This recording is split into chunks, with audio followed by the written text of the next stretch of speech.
Hello, everybody. This is especially for all my Gemini subscribers, and also because a friend of mine, a viewer, and also a client made a special request for this a long, long time ago when I talked about the year according to all the fixed signs. I really focused on the fixed signs because of the fact that Saturn in Aquarius and Uranus in Taurus are moving through the fixed signs and they're causing a whole lot of this disruption. But I neglected to do the other eight. So I know this lady wanted to hear about Gemini, and I've been promising to do it for a long time. So I thought now is about time to do it. Especially as we've just had Gemini's birthday month. So happy birthday to all you Geminis who recently celebrated. Now, the Jupiter and Neptune conjunction that happened was particularly significant for Gemini, and it plays into an overall theme because you also have Uranus in the North Node in Taurus, which is like your solar 12th house, your house of mystery, the subconscious, secrets, spiritual evolvement. And because Neptune natally ruled, or by solar, what did I say? Symbolically, Neptune rules your 10th house of life direction. So there is a kind of spiritual motivation and yearning within all Gemini. Now, Gemini, as you know, are kind of the restless souls. You were born under a wandering star. You're almost never satisfied. You're always craving more meaning. And so many people underrate the spiritual side of Gemini because you have this like reputation as being the party animals, the communicators, the business people, the chatterboxes.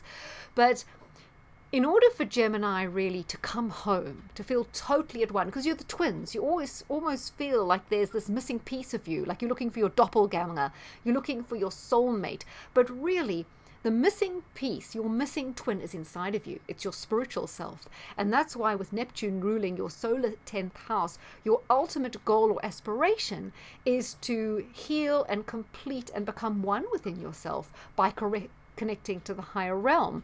And this is an absolute perfect year to do that. So with the Jupiter-Neptune conjunction and Jupiter continuing to move in and out of Pisces, because it's going to move into Aries a bit, then back into Pisces. I think it's already gone into Aries, but it's going back into Pisces. It'll be really close to Neptune again as Neptune nears the end of Pisces. It's another opportunity to embrace personal development, greater understanding, more spiritual wisdom, and coming to terms with things and almost bringing yourself full circle and coming home by resolving many unresolved issues. Now, with the North Node in your 12th house and also Uranus in your 12th house, you are being pushed to see the bigger scheme of things, to understand the totality, to be very holistic. The 12th house is totally the opposite of what the 6th house is. So Gemini are moving away from obsession with detail, obsession with work, because a lot of you are workaholics. A lot of you are very, very analytical, very into the detail of things, very keen to understand things in a rational, technical, logical, and also a factual way. You really want to grasp how everything fits together. I'm a bit like that myself. But what you're needing to do is to move away from that now and to allow understanding to come to you, to learn almost by osmosis, to just put aside all this immersion in detail and analysis and allow the answers to filter in by connecting with something. For those of you who are into meditation, this is a wonderful year to be meditating as a way of centering, calming yourself and reaching balance, because another huge problem for Gemini is balance. Because while people say Libra can swing this way, that way, and Scorpios go to extremes, Gemini can also go to the extremes, particularly when you are emotionally dissatisfied. And it's very hard for a Gemini to obtain total emotional satisfaction through a relationship with someone or even through your work. And you're always kind of looking for something. It's this like niggling feeling that you need more, and that's what makes you so restless. But when you are emotionally a little bit down or dissatisfied or a bit discombobulated, you can become very extreme, and it manifests in two ways. You can either become extremely restless and highly strung, almost a bit reckless, looking for adrenaline highs, like enough is never enough, just running around on tangents, being totally unsatisfied but running from thing to thing and getting really stressed out and suffering burnout, and maybe indulging in some reckless things, maybe a bit of addictive behavior. Or on the other side, Gemini can become workaholics or neurotic or too obsessed with health and routines. So you need to come together and realize those two extremes that you can go to, and that the cause of these extremes is kind of this emotional dissatisfaction that you can only resolve by coming together, drawing everything inwards to a center and then going up into the spiritual realm. So there's a lot of esoteric stuff going on for Gemini. There's a need to look within, to understand your subconscious as well.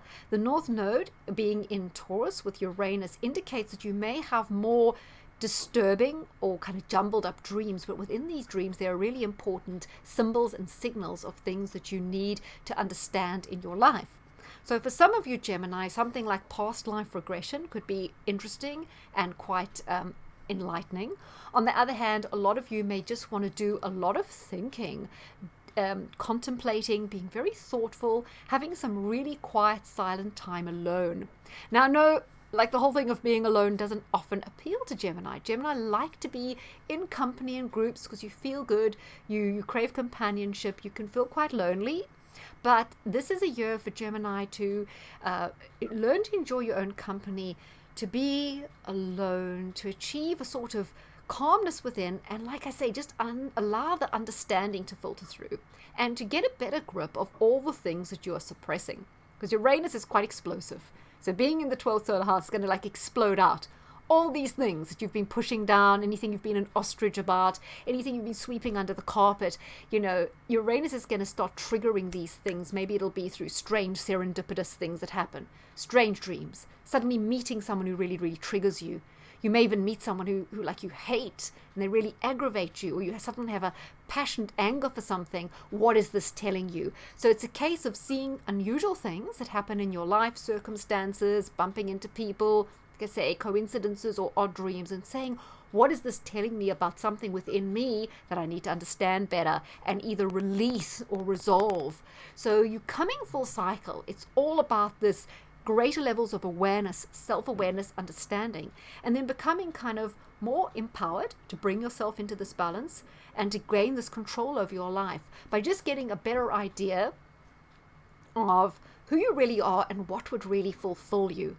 I feel that with Gemini, so often you chase your tail, believing that if you just had this next promotion, or you just had that next handbag, or if you just had that perfect relationship, then everything's going to click and be fulfilled for you.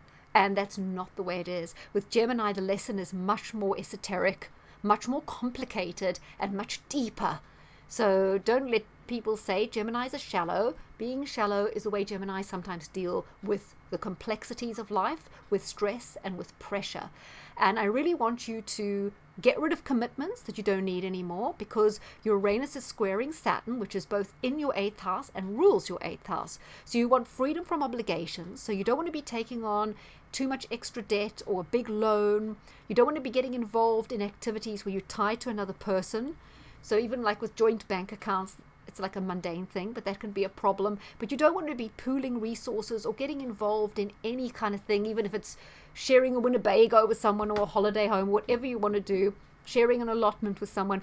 Just do it alone. You don't anything involving other people where they're going to be encroaching on you and you have to make decisions about day-to-day things and how to allocate resources is a hassle. You don't want it. So I say you do want to be consolidating down debt. There's a way that you need to be simplifying your life, particularly financially. And you definitely don't want to be taking on anything financially very complicated, convoluted, or where you're excessively involved with other people or other people's advice. It's all got to be kind of more of a solo thing so that you're free and easy. You're not like shackled to someone else's expectations, problems, or worries.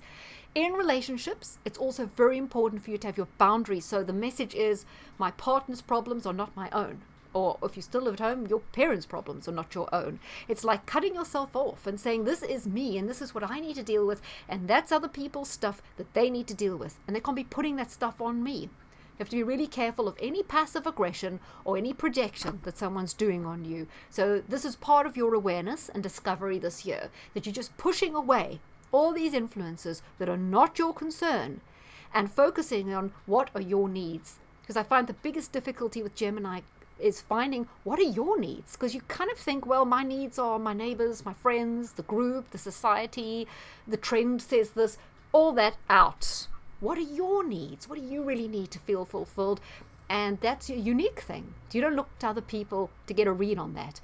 That's up to you. And you also can't have other people imposing their needs on you and telling you, well, we need this. No, it's you. It's all about you, your individualism and your growth. And I think it's a time to be really focusing on long-term goals that are absolutely meaningful and are going to take you forward to a point in your life when you are more in control and more powerful and therefore more independent.